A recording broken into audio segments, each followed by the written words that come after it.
Hi, I'm Joe Lossett, and I qualified for the Players' Championship by being the Season 3 points leader.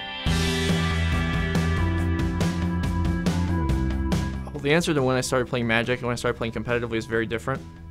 When I started playing Magic, I was probably maybe a sophomore in high school, and a guy in my French class was like, hey, this is some cool thing I got, and the teacher was late, so we played a game, and I was like, this is neat.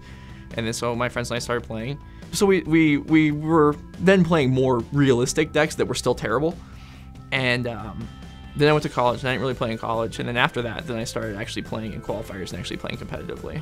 The Magic has gone from like it became a hobby, and it became a hobby I was serious about.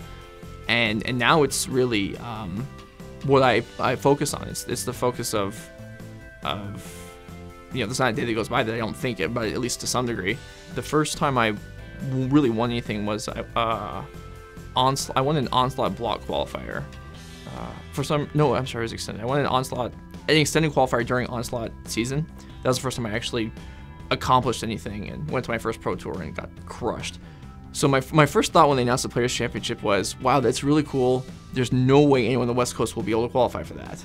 Then the first invitational of the year happened, and I made top 8, and I was like, well, okay, I'm actually in reasonable shape now. I suppose I can try and play in a few more opens and try and make a run at this. And then it's like, well, we'll see how this one goes, and that one went well. I was like, okay, at this point I either have to decide, like, I'm either just not gonna bother or I'm really gonna try. And I was like, I really want to try this, because you know, how many opportunities am I going to get to be in a situation where, to be honest, I wasn't all that optimistic I'd be able to, but I thought it was worth trying for, and then look what happened. I'm here. The biggest Magic moment for me this year was definitely making top 8 of the first invitational of the year. That was it being a split format event, and you know, I'm considered a specialist in Legacy, but not so much in Standard. So the fact that I was able to pull that off and to make top 8, even though I lost in the quarterfinals, I still feel like that was a big step for me. That was the first time I'd ever made top 8 of a multi-day event.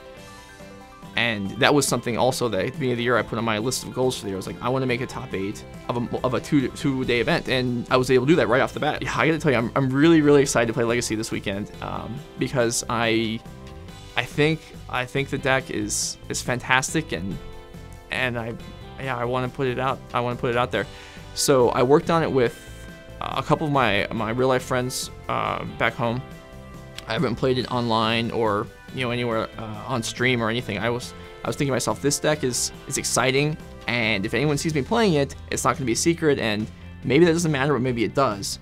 I'm really happy that I was able to get here, and the guys that have stuck with me throughout the entire year, or the people that have stuck with me through the year, I'm happy that I'm able to be here for them. It just, I don't know, I'm proud that they watch my show, and I'm able to reward, it's giving something back to them. Like, they have a horse in the race, I guess, and I'm happy about that too.